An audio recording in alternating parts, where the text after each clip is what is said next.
Bonsoir, vous êtes sur les 100.7 de Radio Association en compagnie de Serge Carivin pour l'émission Libre Expression et de Monsieur Bertrand Sergue. Ce soir, nous avons un invité politique, il s'agit de Thierry Deville. Messieurs, bonsoir et bienvenue dans les studios de Radio Association. Monsieur Thierry Deville, bonsoir. Bonsoir. Donc vous êtes conseiller régional, adjoint au sein de la mairie de Montauban en charge de l'action économique, de l'emploi ainsi que l'enseignement supérieur. Vous exercez également la profession d'avocat. Je souhaiterais en conséquence vous interroger sur plusieurs thématiques ayant attrait à la politique tant au niveau national que local. Il y a 2 semaines de cela, lors de la venue de M. Laurent Wauquiez en Tarn-et-Garonne, vous avez annoncé votre candidature aux élections législatives au sein de la première circonscription de Tarn-et-Garonne en tant que représentant du parti Les Républicains. Quels sont les choix qui ont justifié votre volonté de siéger à la Chambre basse du Parlement en qualité de député de la République française ? C'est une excellente question. Avant peut-être de vous répondre d'abord pour la compléter. J'ai été investi à la fois par les Républicains, mais aussi par l'UDI, le Nouveau Centre, et donc la Confédération nationale des pêcheurs, des chasseurs, nature et tradition. Les motivations, elles sont multiples. Ceux qui me connaissent savent que pour essayer d'envisager d'exercer une fonction de parlementaire, de député en l'occurrence, il faut beaucoup y réfléchir. On ne se lève pas le matin en se disant tiens, ce soir, pourquoi je ne serai pas député ? Je suis avocat, ancien bâtonnier, ça fait maintenant quasiment 30 ans. Je ne compte pas mes études, que je travaille sur des textes, que l'envie est profonde en moi de participer effectivement à cette rédaction, non plus à une correction. Lorsqu'on me plaît, on essaie toujours de créer des jurisprudences, d'en faire une interprétation, mais peut-être d'apporter une valeur ajoutée.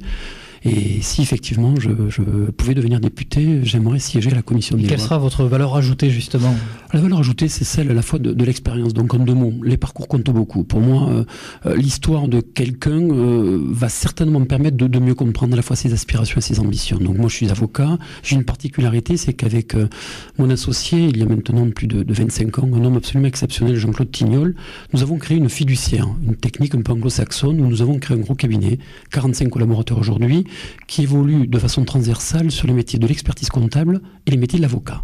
Donc toute cette vie professionnelle va être marquée par une succession d'expériences, à la fois à la constitution d'entreprise, la vie d'entreprise, à la défense de salariés, la défense de plan social de l'emploi, les dépôts de bilan, les divorces, l'ensemble de la problématique, les visites dans les prisons, donc qui me permettent quand même de connaître le milieu carcéral. Donc un panel extrêmement riche qui me fait penser qu'aujourd'hui, ce qui est certain, c'est que s'il m'arrive d'avoir la tête dans les étoiles, j'ai surtout les pieds par terre.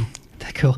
Et justement, le fait d'être avocat, donc comme vous venez de le souligner, et donc juriste, vous pensez que c'est un point largement positif pour devenir législateur, c'est-à-dire donc créer la loi, la voter surtout et tout, c'est quelque chose qui peut aider en la matière ?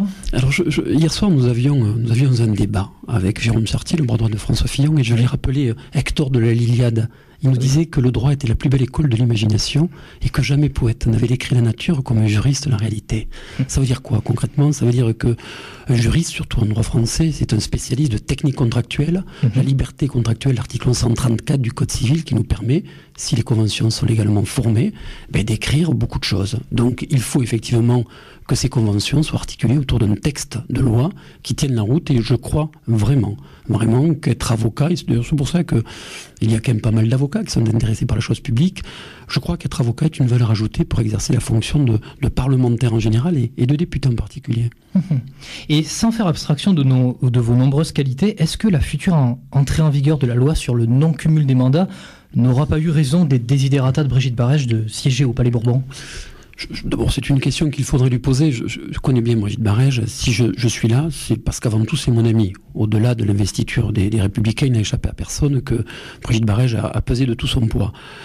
Ce serait mentir que de dire qu'elle avait réellement envie d'être au Parlement. La réponse est non. Et elle le sait. C'est son entourage le sait depuis longtemps. Brigitte Barège se consacre, j'allais presque dire 20 heures sur 24, à la mairie de Montauban et la présidence de la communauté d'agglomération. Je vous rappelle que c'est le 2e bassin d'emploi de l'ancienne région Midi-Pyrénées, que c'est un territoire qui est en pleine croissance, un territoire où il y a une multiplicité de problèmes, un territoire qu'elle a fait évoluer depuis 2001 et qu'aujourd'hui, je crois qu'elle a vraiment encore envie de s'y consacrer parce qu'elle n'est pas arrivée au bout du mandat, la ligne à grande vitesse, le boulevard de contournement, l'ensemble de ces projets. Vous lui poserez cette question, mais je pense que nonobstant la problématique du cumul des mandats, peut-être au fond, voulait-elle se consacrer pleinement à ce mandat? De toute façon, la question du cumul ne s'opposait pas, puisqu'il est devenu impossible. Oui. Et donc son action à la mairie de Montauban, elle est extrêmement positive selon vous depuis 2001, depuis qu'elle est élue? J'en suis convaincu. En tout cas, ce qui est certain, c'est que les dernières élections, si tant est qu'on puisse penser que ce soit une image, la photographie, je crois de mémoire, c'était 57% contre 37%, me font penser, oui, objectivement, même ses adversaires les plus coriaces reconnaissent que la ville de Montauban a changé, reconnaissent que le tissu associatif est accompagné, reconnaissent que les infrastructures sportives ont changé, reconnaissent que les voiries ont changé, et reconnaissent que la ville est en train de rentrer pleinement dans ce 21e siècle. Et pour rappel pour nos auditeurs, le Parlement français est bicaméral, comme vous le savez, ou bicéphale, c'est-à-dire qu'il est composé de 2 chambres. L'Assemblée nationale, chambre basse du Parlement où siègent les députés, chargés de représenter l'ensemble de la nation française, et le Sénat, chambre haute du Parlement où siègent les sénateurs en leur qualité de représentants des collectivités territoriales. Vous, Thierry Deville, vous aspirez à embrasser les fonctions de député de la République française. Sur quels axes allez-vous baser votre campagne politique afin de convaincre les Tarn-et-Garonnais de vous accorder leur scrutin? Je pense que ce que je dirais, c'est la réalité. D'abord, première chose, c'est qu'on a trop souffert. Si la vie politique est ce qu'elle est aujourd'hui, c'est parce que droite et gauche confondus ont fait une énorme erreur. Ils ont dit ce qu'ils allaient faire, mais ils n'ont pas fait ce qu'ils allaient dire. Et je crois que c'est bon pour toute une série d'hommes politiques. Et j'ai noté hier soir, François Fillon dit quelque chose d'extraordinairement important lorsqu'on lui a posé la question, c'était hier soir. On lui a dit, mais monsieur Fillon, qu'est-ce qui vous a poussé à vous présenter à la présidentielle? Il a dit, je ne pouvais pas arrêter ma vie politique sur un échec. Et c'est un échec collectif. Le chômage est un échec collectif.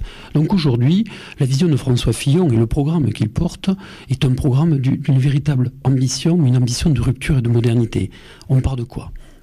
L'équation est la même pour tout le monde en fait, c'est de dire nous avons 2200 milliards de dettes, nous avons 6 millions de chômeurs, nous avons 9 millions de pauvres et de personnes déclassées, nous avons un taux de suicide chez les jeunes qui représente l'une des premières causes de mortalité, nous avons le suicide des infirmières qui se multiplient, des policiers qui se multiplient, des agriculteurs, nous avons un état de l'agriculture qui est absolument déplorable, nous avons l'autorité, l'État qui a disparu. Face à tout ça, quels sont les remèdes? Et on voit bien les remèdes, ils sont j'allais dire aujourd'hui de 3 sortes.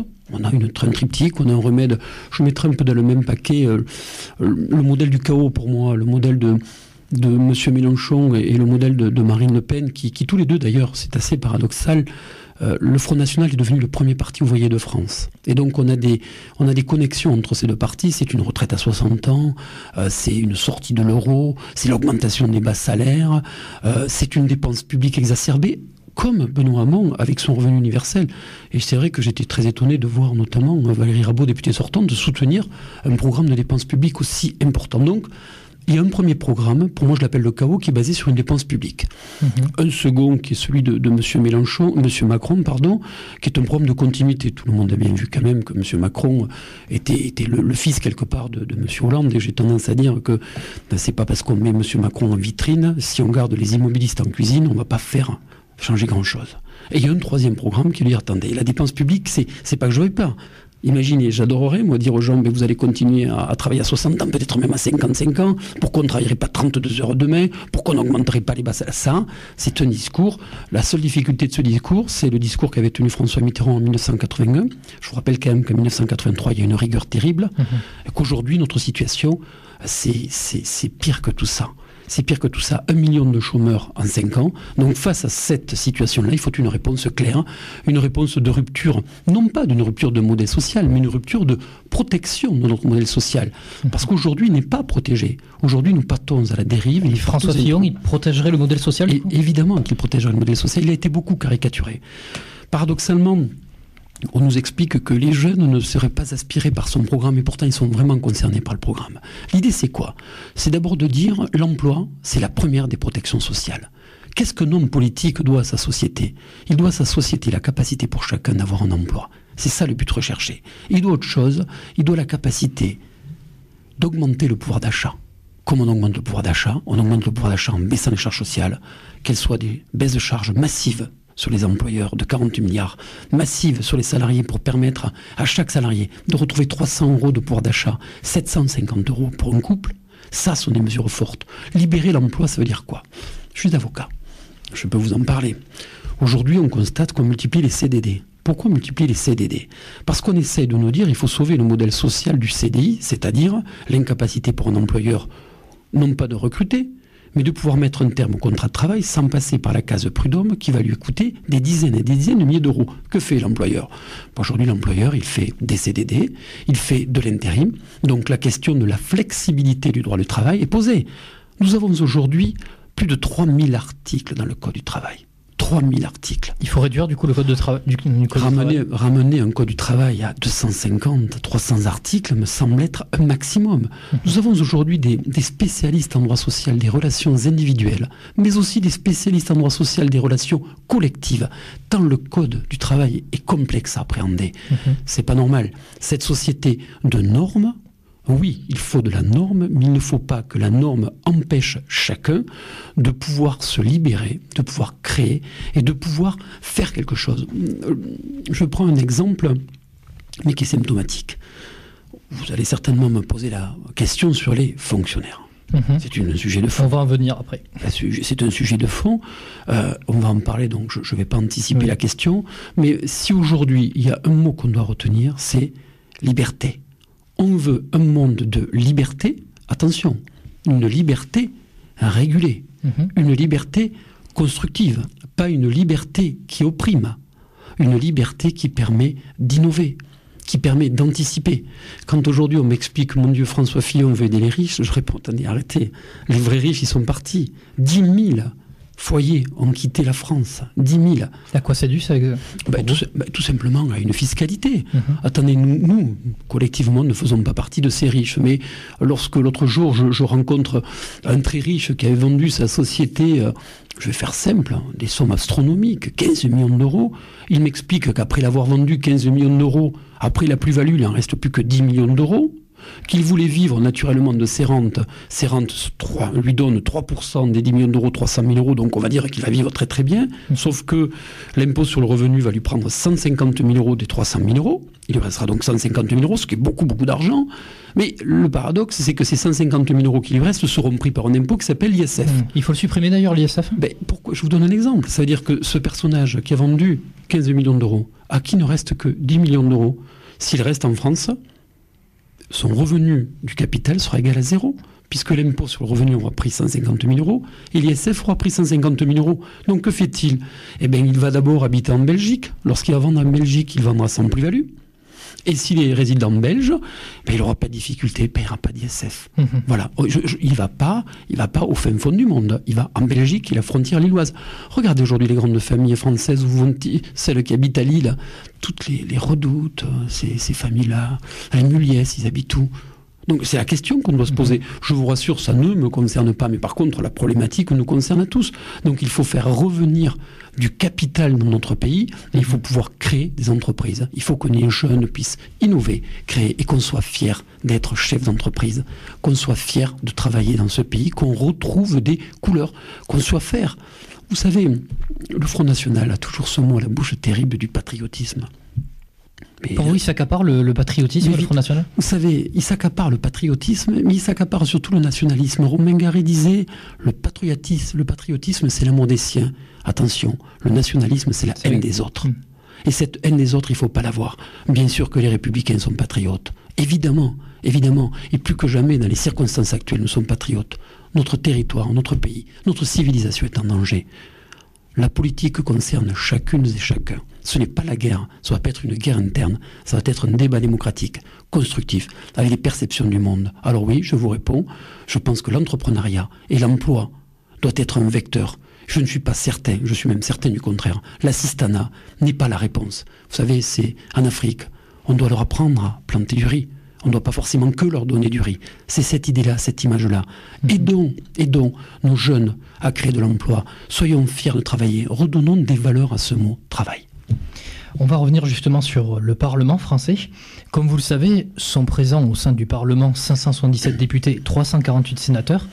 Au regard des nombreuses études d'opinion réalisées par de nombreux instituts de sondage, l'opinion publique semble relativement critique quant au nombre jugé trop élevé de députés et de sénateurs au sein du Parlement français.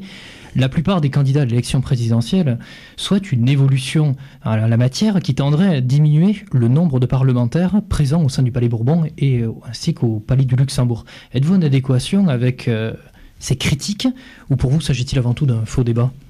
Non. Lorsqu'il y a débat, il n'y a jamais faux débat. La question, c'est la place de la femme et de l'homme politique et sa perception. Donc on a déjà mis le feuille. Donc effectivement, lorsque notre citoyen regarde, il dit mais c'est quoi ? On a des conseils départementaux, on a des conseils régionaux, le millefeuille administratif. On a des mairies, on a des communautés d'agglomération, on a des députés, on a des sénateurs. Tout ça nous coûte beaucoup d'argent. À quoi ça sert ? Donc effectivement, la réflexion de réduire le nombre de parlementaires, c'est peut-être une réflexion. Je dis juste que dans l'ordre des réflexions et des préoccupations, pour être très franc, je préfère me préoccuper tout de suite de lancer 3 ordonnances à la fois sur la sécurité sociale, à la fois sur l'emploi, à la fois sur la fiscalité, plutôt que de m'attaquer tout de suite à un problème pour cacher. C'est l'arbre qui cache la forêt. Aujourd'hui, nous n'avons pas le temps, je dis bien de nous occuper que de problèmes de constitutionnalité. Le temps viendra. Le temps aujourd'hui, c'est le temps de l'action, le temps de la réponse à nos 2200 milliards de dettes. Rendez-vous compte, l'un des premiers budgets de l'État, devant ou à côté celui d'éducation nationale, c'est le remboursement de l'intérêt de la dette. 52 milliards. Nous empruntons avant la fin de l'année pour payer nos fonctionnaires. Mais vous imaginez... Donc la priorité, c'est réduire la dette pour les Républicains. C'est à la fois de réduire la dette et surtout de donner du souffle pour qu'on crée des richesses et qu'on retrouve une croissance et un plein emploi. C'est à ça que doit servir le quinquennat. Et c'est possible d'y arriver. On est tout à fait capable de faire une petite Allemagne, non pas de façon péjorative, comme M. Mélenchon nous le dit. M. Mélenchon, de mémoire, c'est 375 milliards de dépenses publiques, mais comment fait-on ? On nous dit le déficit, c'est pas important. Mais comment fait-on ? Il y a bien un moment donné, on doit payer ses dettes. Donc aujourd'hui, on doit, non pas déréguler, mais on doit libérer les forces vives de cette nation. On doit redonner le pouvoir d'achat et redonner la croissance. Et est-ce que c'est justement ce discours de vérité que vous voulez tenir, contrairement à certains candidats, comme vous dites, qui promettent petit peu monts et merveilles, ça risque pas d'effrayer certains futurs électeurs en la matière ? Mais écoutez, je vais vous dire, c'est une vraie question. Dire ce que l'on fait et faire ce que l'on dit, c'est sûr que ça va changer. Je prends l'exemple de Benoît Hamon. J'ai noté, Valérie Herbault soutient Benoît Hamon et pendant la primaire, elle a soutenu. J'avais compris qu'on mettait en place un revenu universel. Pendant la primaire, elle soutenait Vincent Peillon. Vincent Peillon, et après, il soutenait Benoît Hamon. Si j'ai bien noté, on avait un revenu universel qui coûtait a priori 300 milliards d'euros et j'avais cru comprendre que Mme Bettencourt aurait perçu ce revenu universel. L'élection présidentielle passe par là. On a un revenu universel maintenant qui est visiblement a priori différent, qui s'adresserait aux personnes qui auront un revenu inférieur à tel ou tel montant, 2800 euros si ma mémoire est bonne. Ce que je veux vous dire, c'est qu'il faut être sérieux. Pour vous, c'est de l'assistanat, ça, encore une fois ? Ben évidemment que c'est de l'assistanat. Évidemment, on est un pays d'assistés. On est un pays d'assistés, on est un pays, ça fait du bien de dire, ben, tout compte fait, on va raser gratis. Alors moi, je vous réponds non, on ne peut pas raser gratis. Mais soyons honnêtes, si ce discours de pouvoir raser gratis était possible, croyez-vous que M. Fillon et l'ensemble des parlementaires qui se présentent tiennent un discours de vérité comme on le tient ?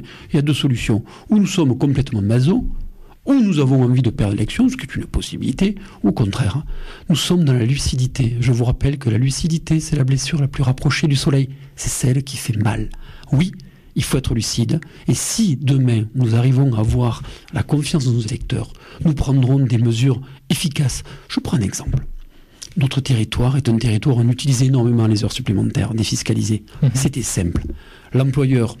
C'était une bonne mesure voulue par Nicolas Sarkozy, donc, à l'époque ? Une mesure absolument excellente.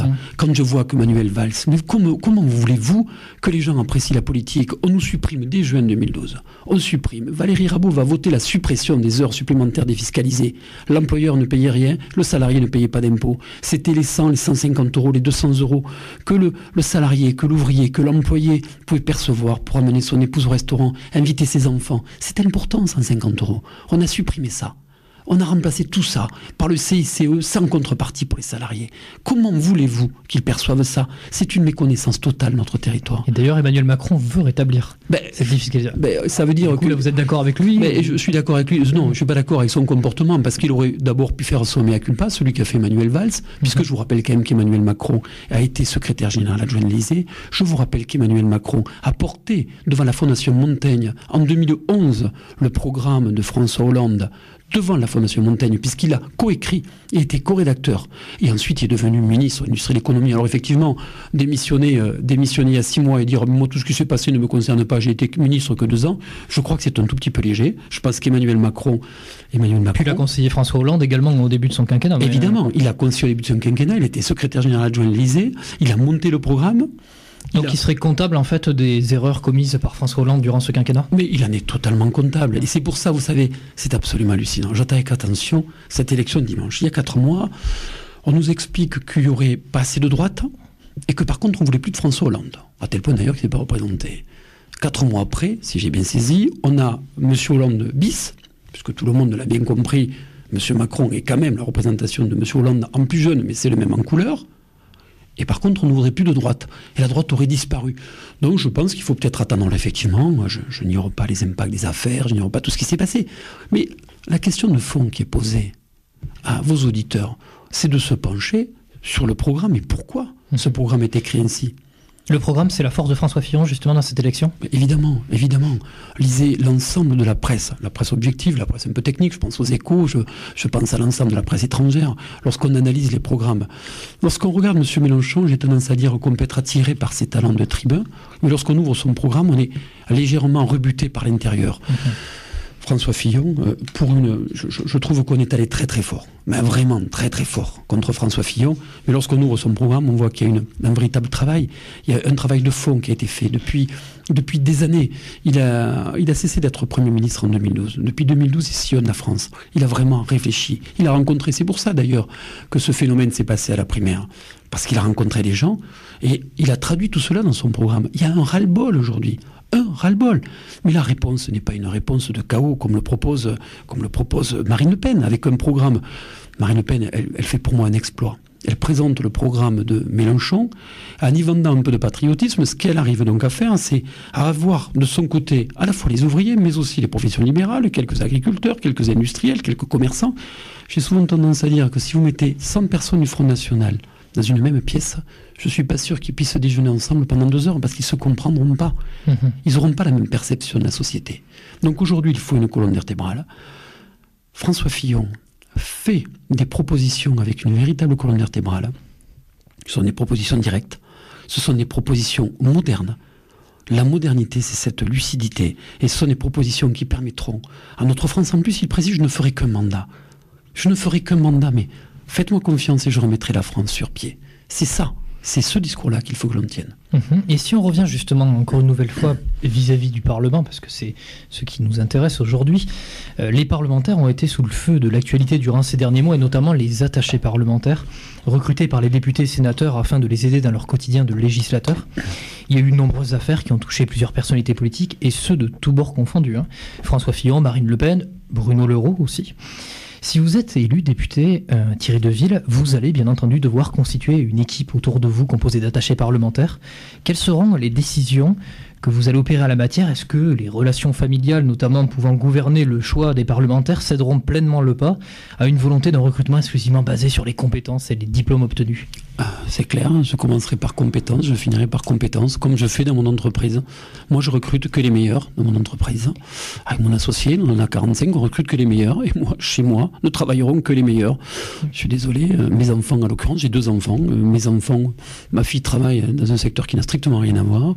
Et mon fils est étudiant et n'envisage pas une seule seconde de devenir mon attaché parlementaire. Donc, soyez rassurés. Par contre, je rajouterai que j'utiliserai à plein la totalité la totalité de cette enveloppe, en fait, qui est une enveloppe gérée par l'Assemblée nationale. 9 500 € de mémoire. De mémoire, et c'est une enveloppe qui est gérée par l'Assemblée nationale au profit des collaborateurs, et que je voterai ce texte, qui pourrait interdire d'ailleurs qu'elle soit utilisée dans le cadre familial, bien entendu. Donc d'après vous, il faudrait un petit peu, comme à l'instar des règles de fonctionnement du Parlement européen, interdire aux députés d'embaucher des proches, en fait.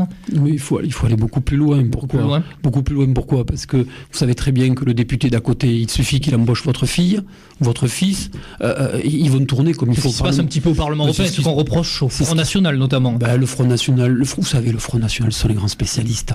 Ils sont en train de nous expliquer à nous que c'est nous le système, mais la réalité, c'est que le système, c'est eux.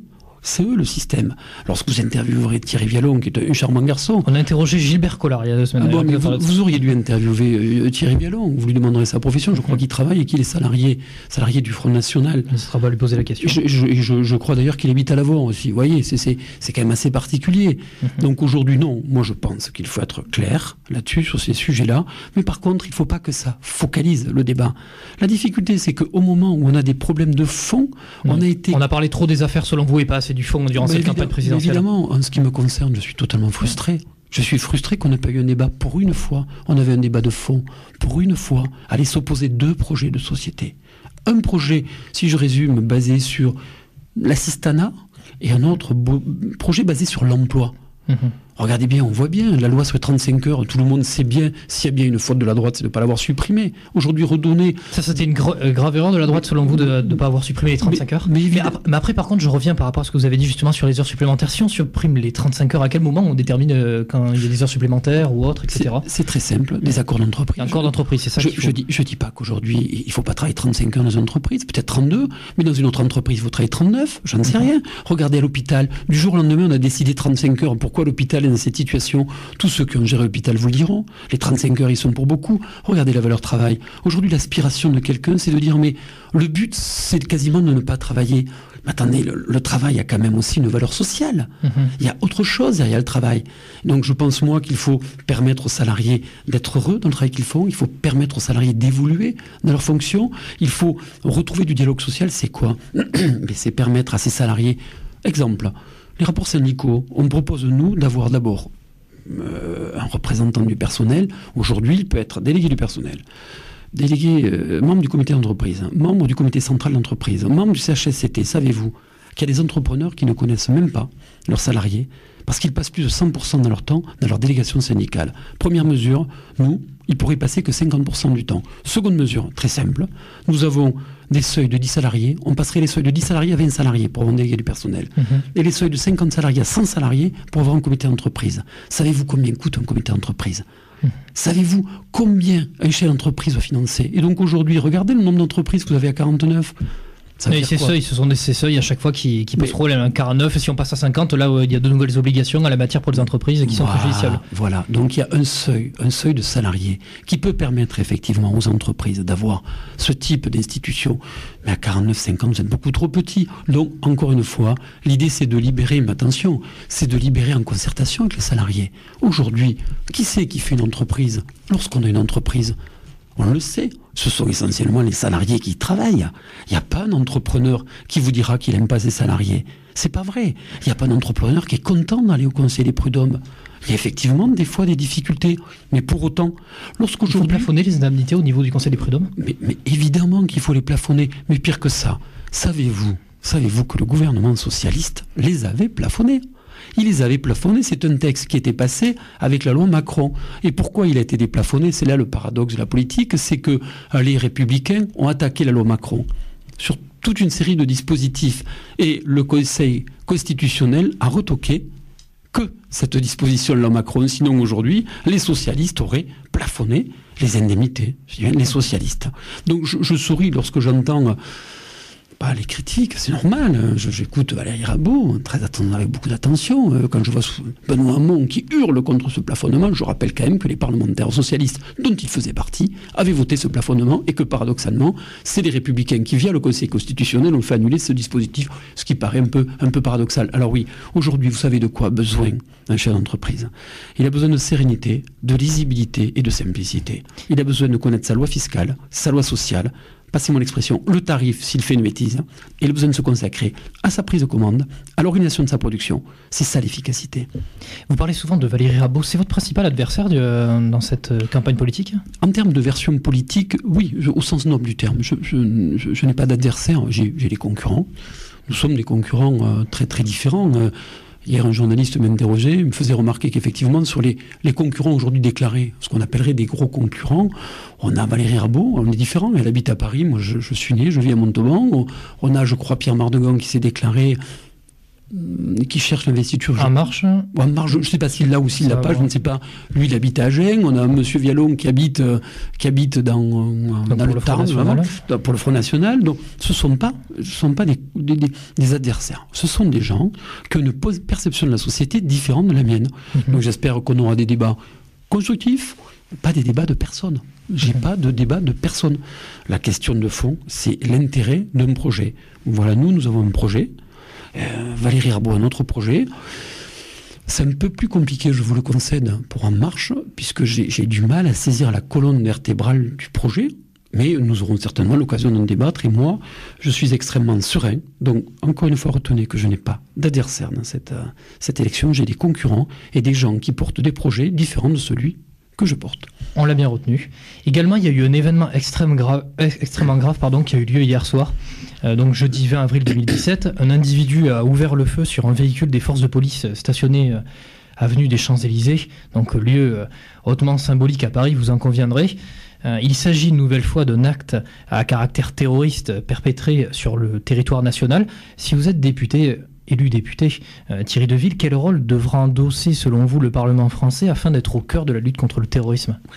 C'est un sujet de fond. Vous avez d'un côté ce que je dirais, on a l'intelligentsia, on a, passez-moi l'expression, les droits de l'homiste, qui vous disent que, d'abord certains se demandent même si on devrait rester en état d'urgence. J'ai même entendu des gens qui voulaient désarmer les policiers. De l'autre côté, des gens responsables. François Fillon n'a pas changé. Il parle à juste titre de terrorisme islamiste. Je crois que les vrais... de totalitarisme. Et de totalitarisme. On a aujourd'hui un choc de civilisation. Il faut que les Français en aient conscience. Plus Daesh sur les terrains de combat perdra du terrain, plus le risque en France sera important. Alors oui, il y aura des mesures fortes à prendre. Des mesures fortes. Le bras du député ne devra pas trembler lorsqu'il s'agira de décider, par exemple, que lorsqu'un Français est parti à l'étranger rejoindre Daesh, il ne pourra plus rentrer en France. La question se posera sur les fichiers S. Qu'est-ce qu'on en fait ?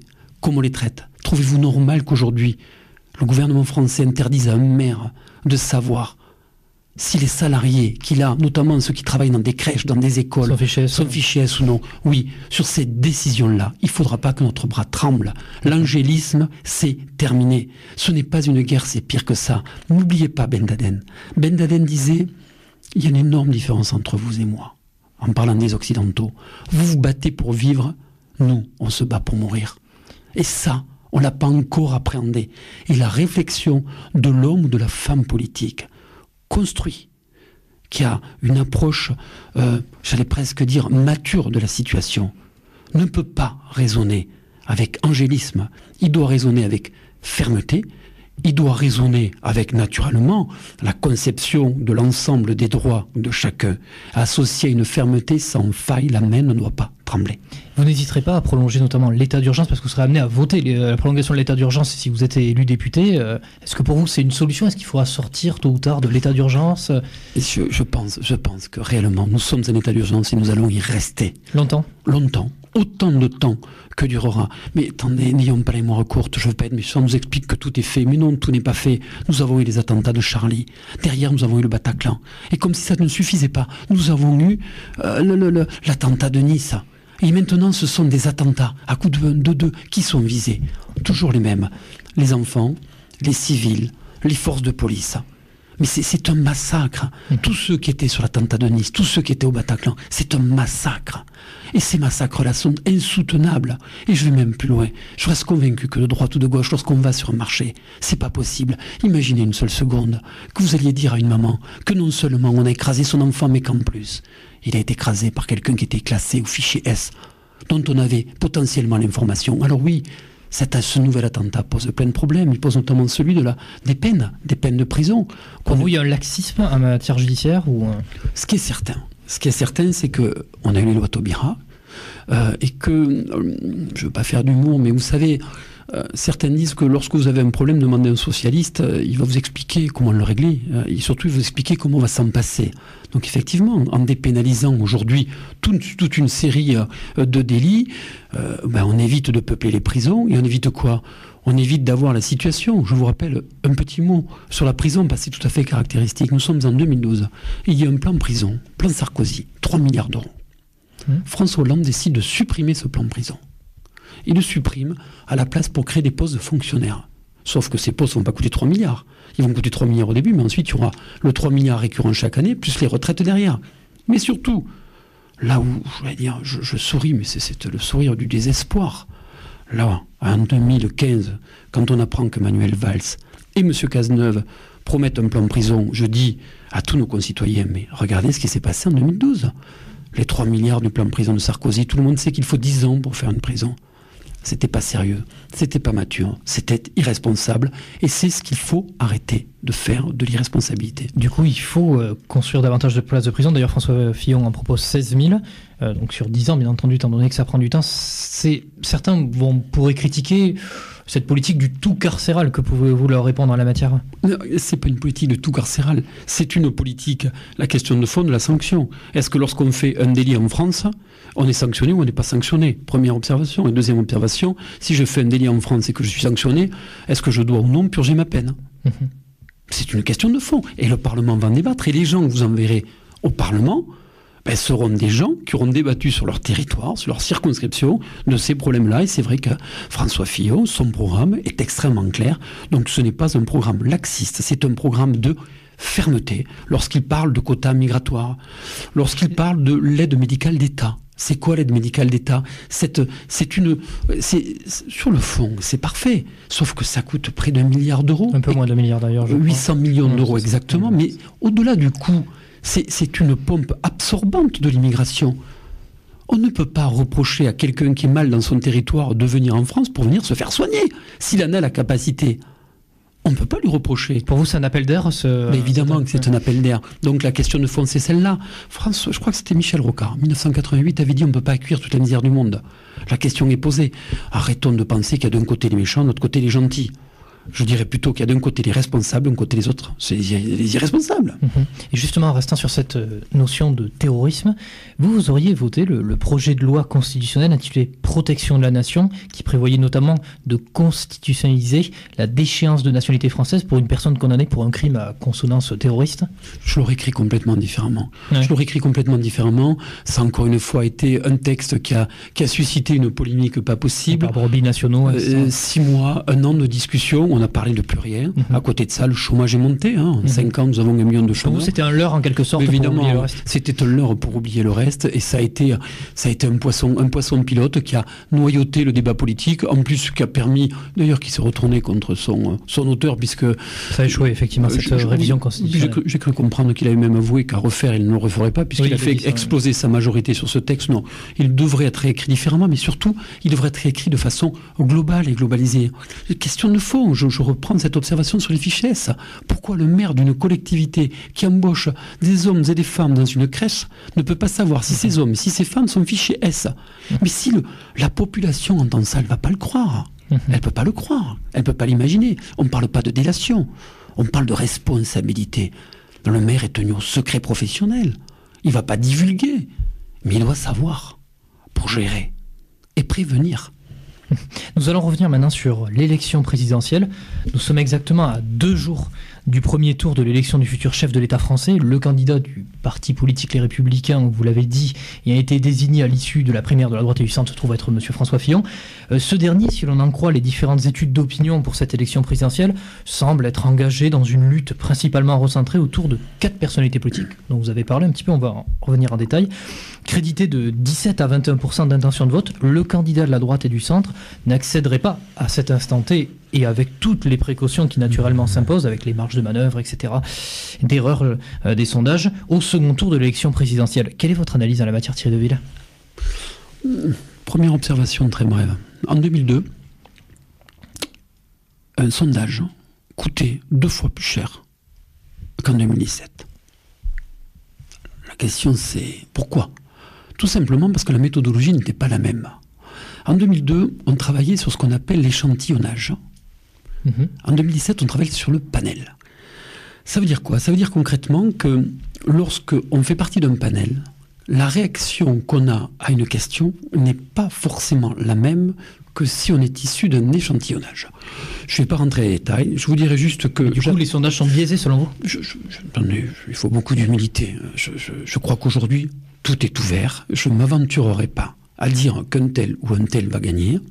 Je pense que si on regardait d'ailleurs de près, on pourrait même imaginer aujourd'hui peut-être un second tour Fillon-Macron, plus peut-être à l'instant T qu'un second tour Macron-Le Pen comme on nous le vend, puisque visiblement on aura une pente descendante de Marine Le Pen et une pente ascendante de François Fillon. Encore faut-il qu'on ait une fixation de l'électorat. J'observe qu'à 2 jours, on a encore un électorat qui n'est pas encore cristallisé, et notamment chez Emmanuel Macron. Il n'est pas cristallisé parce que Emmanuel Macron, à la limite, aujourd'hui, on peut comprendre, ça fait plaisir. Vous savez, lorsqu'on dit que tout le monde a raison, le débat politique, on en a marre, il faut que tous ces gens-là s'entendent. Emmanuel Macron a donc tissé une toile qui va partir politiquement de Robert Hue, l'ancien patron du Parti communiste, à Alain Madelin, qui était le chantre du libéralisme. Pour vous, c'est ingouvernable après avoir des personnes... Je pose la question. Je connais la doctrine communiste, Robert Hue, je connais la pensée libérale, Alain Madelin. J'ai du mal à comprendre le fil conducteur entre les deux et comment on peut porter un programme homogène et aller devant une Assemblée nationale pour pouvoir porter ces thèmes forts. C'est une première observation. Donc pour vous, il y aura en quelque sorte des frondeurs puissance 10, comme on a connu avec François Hollande? C'est une première observation. Ensuite, une seconde observation, j'observe que M. Macron, contrairement à tous les autres partis, n'a pas donné les investitures. Il semblerait qu'il en ait reçu plus de 10 000 ou 10 500 pour 500 postes pour ne pas se faire 9 500 ennemis. Mais surtout, j'aimerais savoir comment ça va marcher. Ici, concrètement, j'ai compris que M.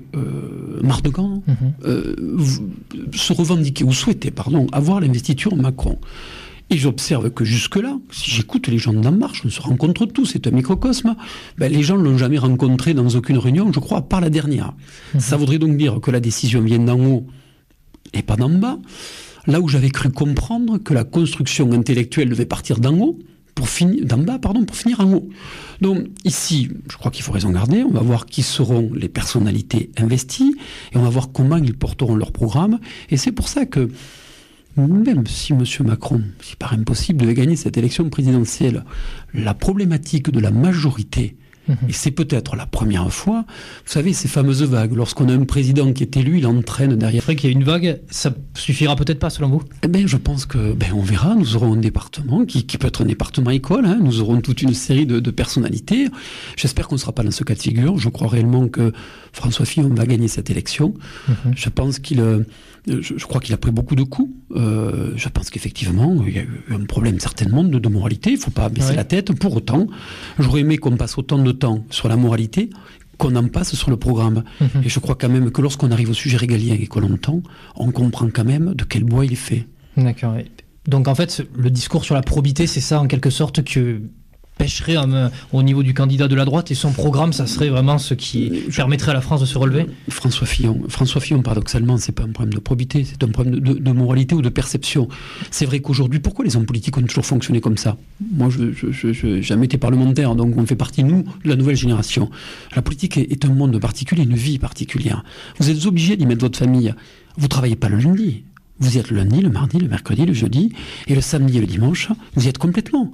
Donc vous êtes tout le temps. C'est très particulier. Celui qui a fait de la politique dans sa vie, qui a eu un mandat, vous dira qu'il n'a jamais rencontré ça ailleurs. Jamais. Alors vous allez me dire, mais pourquoi vous êtes attiré par ça? Parce qu'à côté de ça, c'est de l'adrénaline, c'est la capacité à faire avancer le monde, à s'intéresser à la société, à s'intéresser à la chose publique. La chose publique, c'est ça qui vous intéresse en priorité, bien sûr. Comme tout homme politique. C'est aussi simple que ça. Mais bien sûr, c'est cette capacité à pouvoir modifier la chose publique. On vous dit, c'est pas possible, la politique c'est rien, il n'y a que l'économie. Mais c'est faux.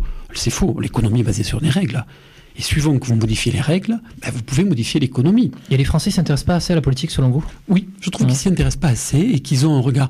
Mais certainement qu'après tout, faut jamais dire c'est la faute aux Français. C'est trop facile. Je pense que le spectacle qui a été donné par les hommes et les femmes politiques depuis des décennies. Et encore une fois, je reprends ce qu'a dit François Fillon, parce que c'est un bon argument. Il a mis là-dedans la droite et la gauche, et je le rejoins. La droite et la gauche, aujourd'hui, c'est un échec lorsqu'on regarde le chômage, lorsqu'on rejoint la dette. C'est tout ça qu'il faut changer. Et c'est pour ça que je dis, en ce qui me concerne, que je ferai ce que je dirai, et je voterai ce que j'ai dit. Il n'y aura pas 3 discours, il n'y en aura qu'un. Pour vous, par exemple, François Hollande, il aurait menti durant son discours du Bourget, il aurait promis quelque chose qu'il n'a pas tenu après. C'est pas qu'il est Mon ennemi, c'est le monde de la finance, etc. Puis après, il nommerait Emmanuel Macron. C'est un banquier chez Rothschild. Soyons sérieux. Soyons sérieux. Je ne veux pas faire d'attaque ad hominem. Son ennemi, c'est la finance. Prenons les cas d'un autre département. Je vous rappelle quand même que Valérie Rabault est issue de la finance. Le 31-12-91, elle est toujours salariée. Dans le cas de la transparence fiscale, sa rémunération est affichée, je ne vais pas en parler. C'est pas le lieu. Mais par contre, elle est bien issue de la finance et on choisit ça pour être député de notre terroir. Après, certains rétorqueront qu'il fallait quelqu'un de compétent à la matière. D'ailleurs, elle était devenue rapporteure générale au budget. Il fallait une femme compétente à la matière. Il me tarde de pouvoir évoquer avec elle. Parce qu'elle a avec elle, ça. Mais bien sûr, puisque c'est le cas typique de quelqu'un qui n'a pas été pour moi complice d'une situation, mais qu'auteur. C'est une partition à 4 mains. Vous avez le gouvernement qui décide et l'Assemblée qui propose et l'Assemblée qui dispose. Et le rapporteur général du budget monte. C'est lui qui fait la mayonnaise. Donc elle a été auteure de ces 5 ans. Elle doit en répondre. Elle se contente pas d'être complice. Pour moi, elle est totalement responsable. Elle a coécrit tout ça. C'est une partition à 4 mains. Mais bon, c'est un détail. Ce qui n'est pas un détail, c'est effectivement pourquoi les éléments de gauche et pourquoi les frondeurs se sont aujourd'hui se sont élevés tout simplement. Parce que François Hollande est le prototype de quelqu'un qui a fait mal à la politique. Il a dit des choses et il a fait le contraire. Aussi simple que ça. Peut-être que sa politique de gauche qu'il avait proposée n'aurait pas abouti, mais au moins... Un peu comme François Mitterrand dans les années 80, et puis en 83, vous l'avez dit, d'un coup, changement de braquet. Tout à fait. Je pense que c'est avec ça qu'il faut en finir. Et j'aimerais bien que les citoyens nous permettent d'aller à l'Assemblée nationale et nous disent dans 5 ans après, Monsieur Deville, vous aviez écrit ça, vous ne l'avez pas fait, vous n'avez même pas le droit de vous représenter. Ça oui, ça c'est un argument que j'entendrai. Donc je vous réponds très simplement, je l'ai dit, je le redis, je dis ce que je fais et je ferai ce que je dis. Et ce qui est certain, c'est que je n'appartiendrai pas à une majorité qui votera un texte qui n'est pas conforme à sa pensée profonde. Et la pensée du programme que nous poursuivons, elle est claire, elle est nette, elle est précise. 120 pages de programme, assez pour y voir clair. Et en tout état de cause aujourd'hui, regardez les mesures fiscales. Le CICE, personne n'avait entendu parler du crédit impôt, compétitivité, emploi, 40 milliards d'euros. Personne n'en avait entendu parler. Il est sorti. Il n'y a pas... D'ailleurs, c'est un énarque qui a sorti ça. Personne n'y comprenait rien. Avant que les parlementaires, y compris socialistes, aient pu l'interpréter et que les différents conseils aient pu l'approcher, il a fallu des mois et des mois. Cette pensée technocratique, démocratique, voilà, ce qui a servi à remplacer les heures sup où tout le monde défiscalisé comprenait. Donc je crois, moi, qu'il faut que les hommes et les femmes politiques commencent, pour une fois, depuis peut-être 30 ans, à dire ce qu'elles font et faire ce qu'on dit, on verra bien. Et c'est là qu'il y a un hiatus. C'est que M. Mélenchon, il ne peut pas faire ce qu'il dit, dire ce qu'il fait. M. Hamon, il ne peut pas faire ce qu'il dit et dire ce qu'il fait. Mais Mme Le Pen, elle ne pourra jamais faire ce qu'elle dit. Elle ne pourra jamais faire ce qu'elle dit. C'est parfaitement impossible. De même, vous sortez de l'euro. Ça serait une catastrophe pour vous sortir de l'euro? C'est très simple, le raisonnement est très simple. Si vous sortez de l'euro, tout le monde sait qu'on reviendra à un franc Le Pen qui sera dévalué de 10 à 20%. Donc naturellement, lorsque vous achetez, qu'est-ce qui va se passer? Si vous vendez, vous êtes compétitif, mais lorsque vous achetez, et on achète beaucoup en France, vous paierez plus 20%, grosso modo c'est la dévaluation. Mais lorsqu'on va parler maintenant de toutes les économies, grosso modo plus de 4 000 milliards, c'est une dévaluation de vos économies. Un détail à 800 milliards de dévaluation des économies des petites gens. Donc aujourd'hui, ça serait une vraie révolution. On ne se rend pas compte de quoi on parle.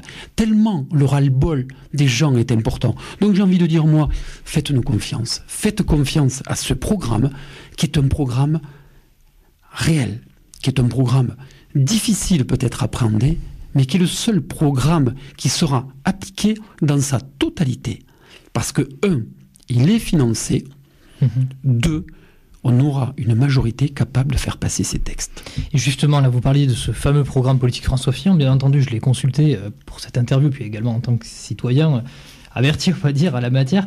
Bon, il y a une ligne du programme qui est très connue et tout, et qui peut-être créer un petit peu la polémique, on va dire, c'est le souhait de François Fillon de réduire de 500 000 le nombre d'emplois publics en France, tout en augmentant progressivement à 39 heures hebdomadaires le temps de travail dans la fonction publique. Ces mesures sont-elles véritablement indispensables pour vous, Thierry Deville, pour l'avenir de la République française? Ces dernières ne risquent-elles pas, en définitive, de détourner les agents de la fonction publique du programme politique porté par le candidat de la droite et du centre? D'abord, je trouve que c'est une preuve de courage. Première observation. Deuxième observation, lorsqu'on lit bien, il propose juste de revenir au nombre des fonctionnaires que nous avions en 2002, lorsque M. Jospin est parti. Troisième observation, c'est essentiellement des départs en retraite. Vous allez me dire, mais comment on fait? Mais c'est très simple. Ensuite, on va réorganiser, réaffecter. Savons-nous aujourd'hui qu'il y a plus de gens qui gèrent la santé que de soignants? Savons-nous aujourd'hui qu'il y a plus de gens qui gèrent l'agriculture que d'agriculteurs? Savons-nous aujourd'hui que les policiers, par exemple, passent plus de temps à faire leurs procédures qu'à faire leur métier? Ça s'appelle aussi le poids de la norme. Alors effectivement, il met les pieds dans le plat. Il n'y a pas du tout haro sur les fonctionnaires. Alors il s'en faut. On ne va pas demain mettre un terme, d'abord parce que techniquement ce n'est pas possible avec les règles de la fonction publique. On propose juste de réfléchir sur le recrutement. On dit juste qu'on ne renouvellera pas les postes sur cette durée de 5 ans et qu'on va réaffecter ces fonctionnaires à des emplois actifs, des emplois qui vont porter. Donc effectivement, aujourd'hui, vous me demandez où on peut faire des économies, peut-être dans le contrôle de la santé. J'aimerais, moi, si vous me posez la question, j'aimerais avoir plus d'infirmières, plus de soignants, que je n'ai de gens qui contrôlent tous ces soignants. Voilà un exemple. J'essaie de schématiser, de synthétiser, mais de grâce, c'est le même débat que la sécurité sociale. Quand j'ai cru entendre que François Fillon voulait supprimer la sécurité sociale, alors que nous l'avons rencontré, moi Gilles Barège, on l'a rencontré. Mais c'est ahurissant. Vous étiez d'ailleurs à son meeting à Toulouse. Nous étions, et nous avons eu la chance ensuite effectivement d'échanger avec lui en tout petit comité. Nous étions 6-7, et donc on a évoqué les vraies questions. Mais ce qu'il veut, lui, c'est sauver la sécurité sociale. Il va arriver à l'équilibre des comptes. Il veut juste quoi? Il veut juste aujourd'hui, passez-moi l'expression, trouver un équilibre entre les remboursements et les mutuelles. Qui c'est aujourd'hui qui a déremboursé et qui a substitué les déremboursements au profit des mutuelles? C'est François Hollande. Donc il veut retrouver cet équilibre. Pourquoi? Pour permettre justement de pouvoir avoir un financement total des prothèses auditives, des prothèses dentaires, des lunettes. C'est ça le but. Donc oui, non seulement il veut sauver, mais il veut mieux protéger. Sauf qu'on a caricaturé. Et quand on rentre dans le détail, il ne nous permet pas de faire ce qu'on nous permettait de faire. On renvoie sur les affaires, ce qui fait qu'on n'a pas eu d'explication en la matière. Donc réponse, oui, il veut surtout sauver la sécurité sociale. Et il veut surtout mieux rembourser l'ensemble des citoyens français. Et d'ailleurs, si votre candidat accède aux plus hautes responsabilités, ce dernier devra composer avec les organisations syndicales françaises. On en a parlé un petit peu au début. Les syndicats, ils ont une place importante malgré le taux relativement faible de personnes syndiquées en France, environ 8%. Le mois dernier, la CFDT est devenue sur le plan national le premier syndicat au détriment de la CGT, la première organisation syndicale, et auprès des salariés du privé, pour être exact. C'est un changement majeur dans l'histoire du syndicalisme français. Pour vous, Thierry Deville, ce changement inaugure-t-il le triomphe d'une ligne réformatrice et de négociation au détriment d'une stratégie contestataire et d'opposition systématique? C'est une excellente question. D'un point de vue purement philosophique, c'est un sujet qui me passionne, puisque je réfléchis depuis très longtemps sur la flexibilité du droit du travail. Et je pense qu'aujourd'hui, la contestation a ses limites. Je crois beaucoup plus, moi, au dialogue social constructif qu'à la contestation. Et je crois réellement qu'on pourra collectivement construire beaucoup de choses si chacun arrive à se comprendre. Si effectivement on arrive avec un fanion et que on a quoi, moi, je vous donne des exemples, y compris dans ma propre vie professionnelle. Lorsque vous avez la CGT qui de plein fouet s'oppose à vous-même et vous ferme une entreprise, aujourd'hui avec la mondialisation, mais les employeurs ils font quoi? Ils ferment les entreprises, les gros groupes quittent. Donc je pense, qu'est-ce qui se passe? Il y a une perception des salariés privés en disant attendez, il y a des contraintes, l'employeur ne fait pas non plus ça par plaisir, il ne fait pas que ça que pour gagner de l'argent. Donc on va essayer d'analyser, on va essayer de comprendre, et donc on a une construction de nouveau modèle social. Et je crois beaucoup à ce nouveau modèle social. Je crois plus à la contestation. C'est fini. D'ailleurs, il n'y a qu'à voir. Aujourd'hui, c'est dans le privé. Ils sont encore majoritaires dans la fonction publique. Mais pour combien de temps? Pour combien de temps? Il faudrait renforcer la place des syndicats en France, selon vous? Mais évidemment, mais les syndicats sont des partenaires privilégiés. Je pense que, par exemple, au même titre qu'ils sont des partenaires privilégiés, pour autant, ils n'ont pas de monopole. Voilà un texte que j'aimerais voter avec un grand plaisir. Au premier tour des élections professionnelles, nous sommes obligés de présenter un syndicat en France, y compris quand il n'est pas représenté dans une entreprise, et de faire un PV de carence si personne ne s'est présenté.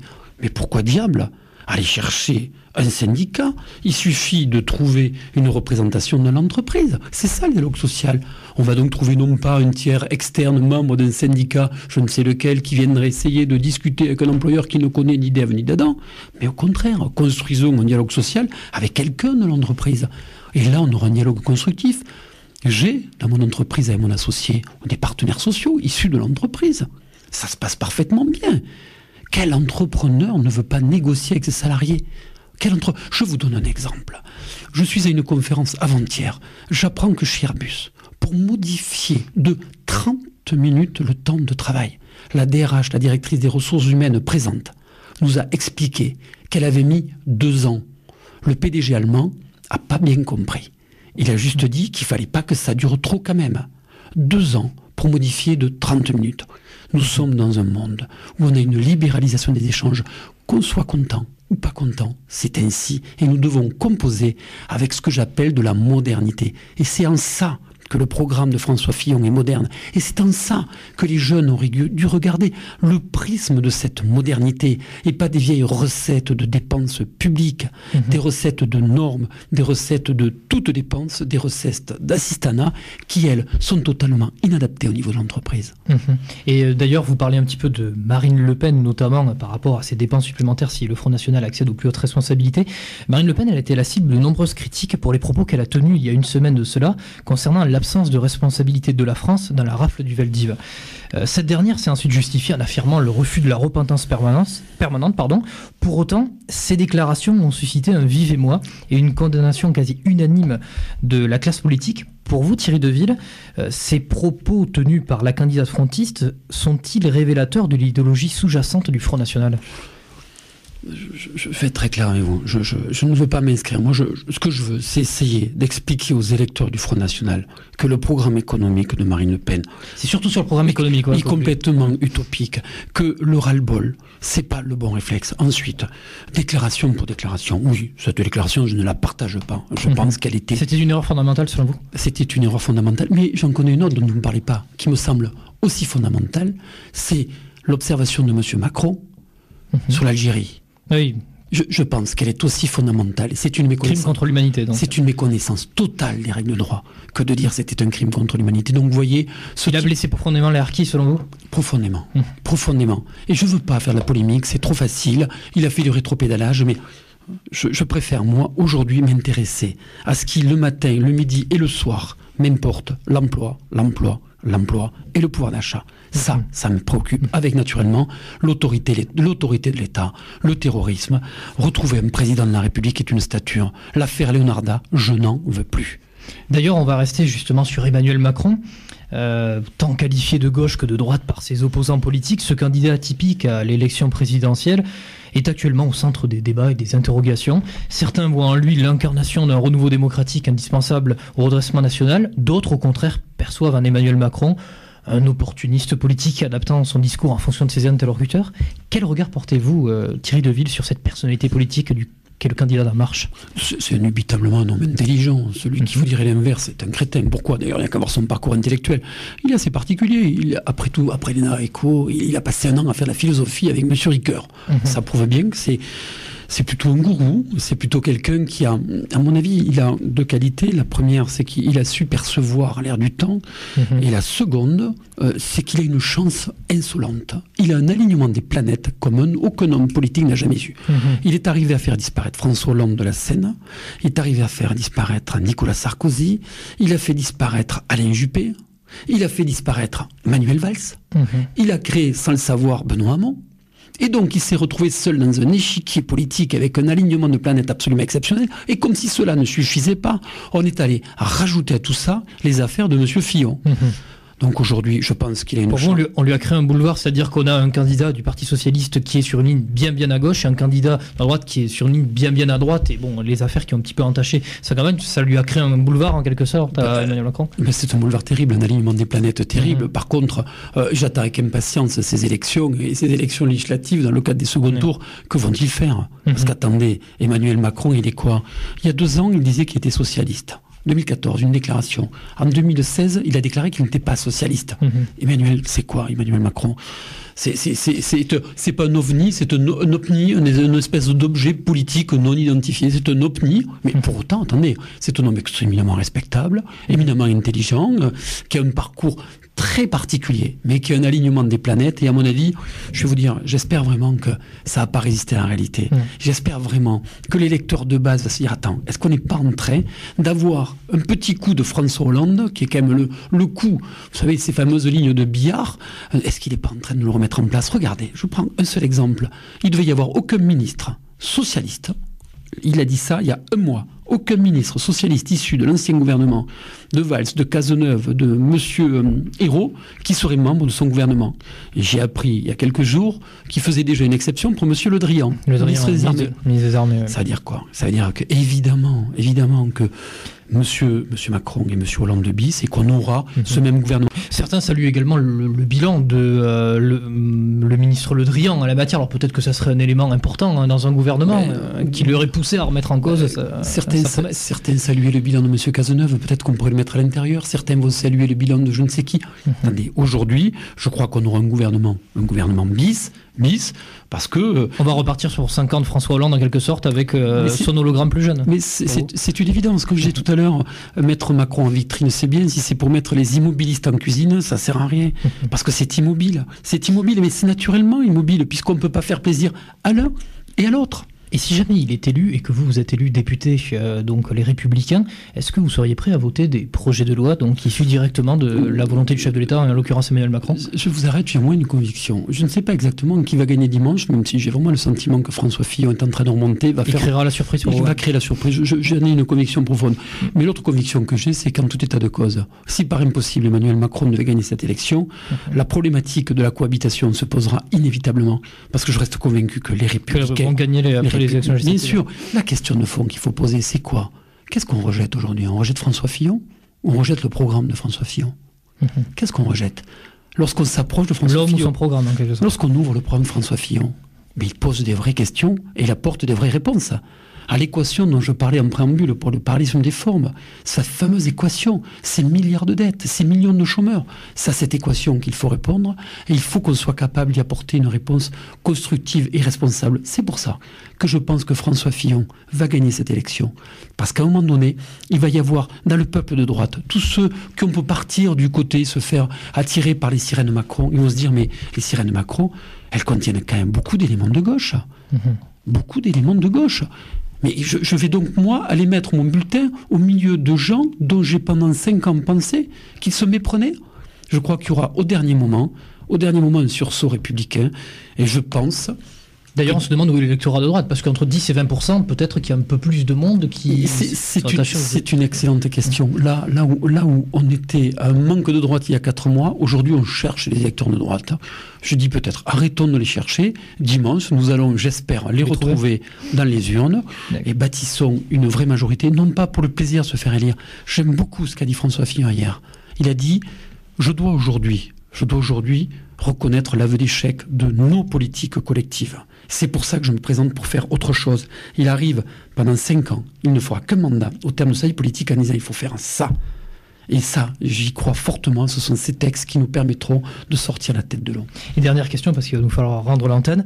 Un candidat, vous en avez parlé, à l'élection présidentielle semble connaître une certaine dynamique au sein de sa campagne politique, c'est Jean-Luc Mélenchon, candidat de la France Insoumise.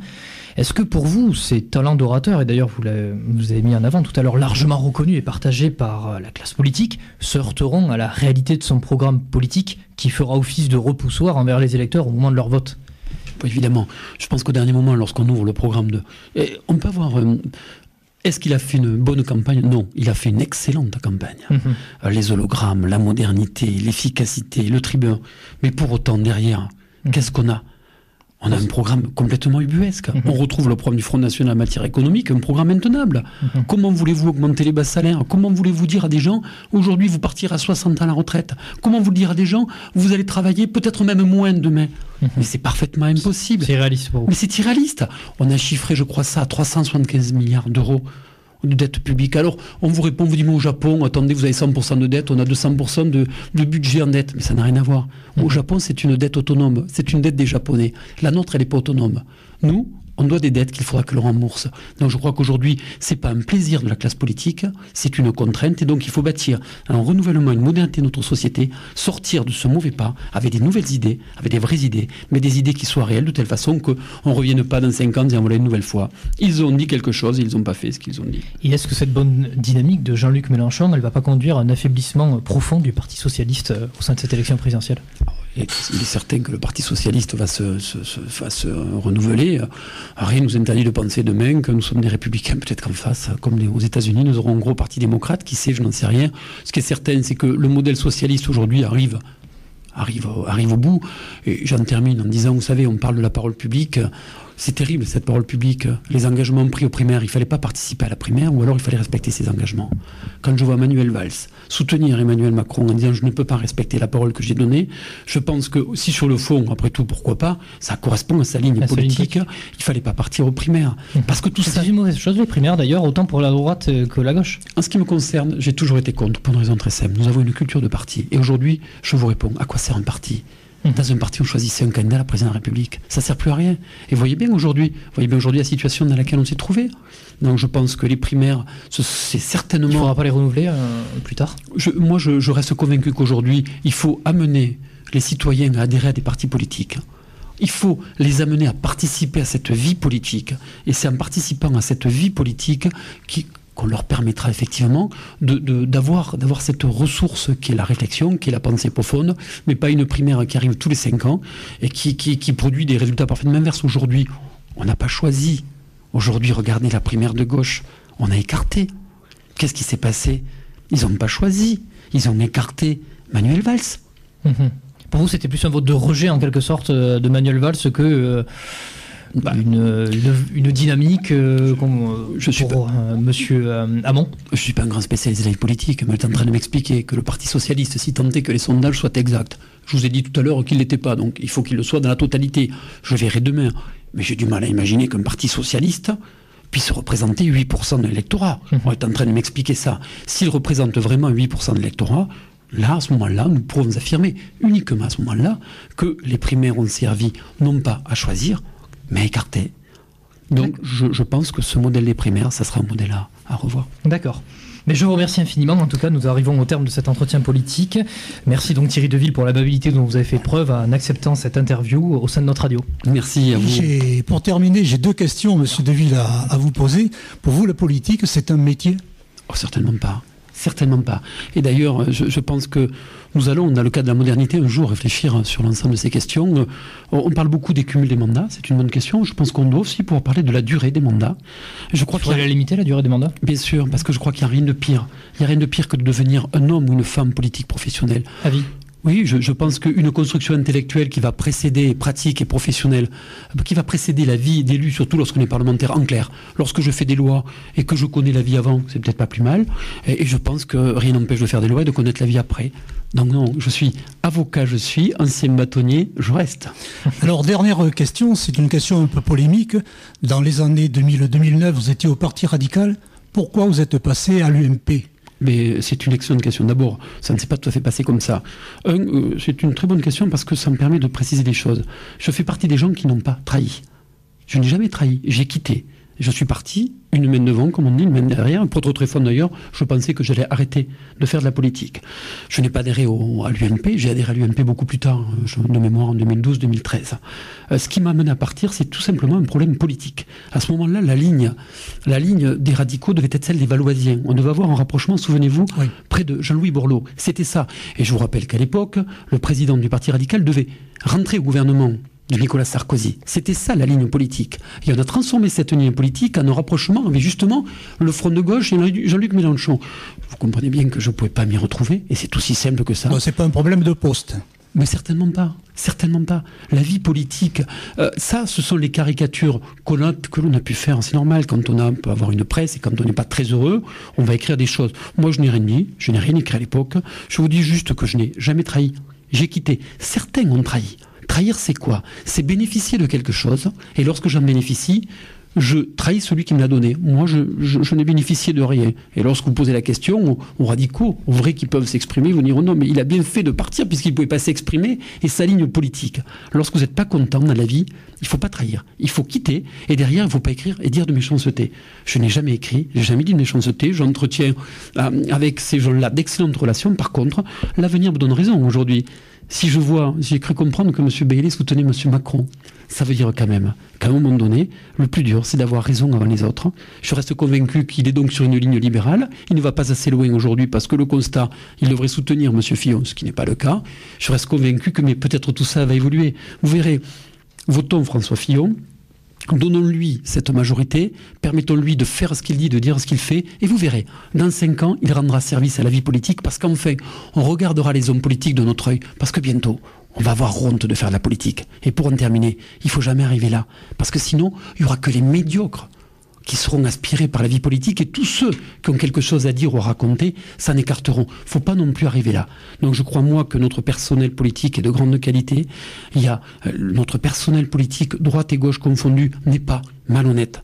Notre personnel politique est extrêmement motivé, mais il ne faut pas le rendre médiocre, parce qu'au final, effectivement, rester dans son coin, vivre ou de ses rentes ou de son beau métier, mais lorsqu'on est attiré par la vie publique, je pense qu'on peut apporter quelque chose pendant un certain temps, un certain nombre d'années, sans oublier ce qui vous a fait pour y revenir. Et est-ce que vous avez gardé en vous quelques sensibilités radicales?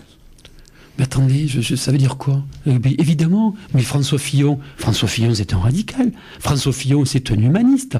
Mais vous savez ce que l'on dit? Le droit ne doit pas aliéner l'humanité comme l'humanité ne doit pas aliéner le droit. Ça n'empêche pas d'avoir de véritables convictions. C'est quoi aujourd'hui? Vouloir protéger l'individu lorsqu'on passe des fichiers S?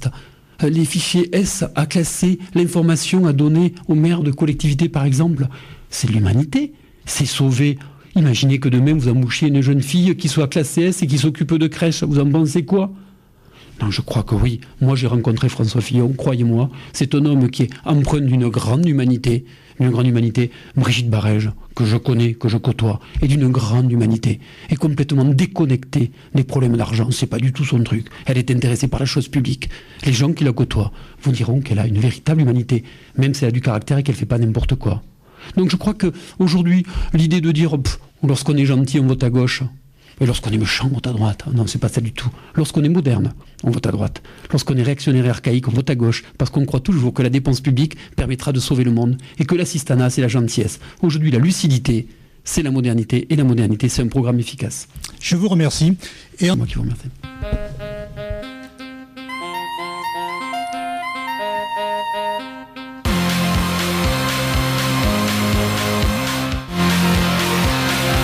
Je vous souhaite à tous une excellente soirée.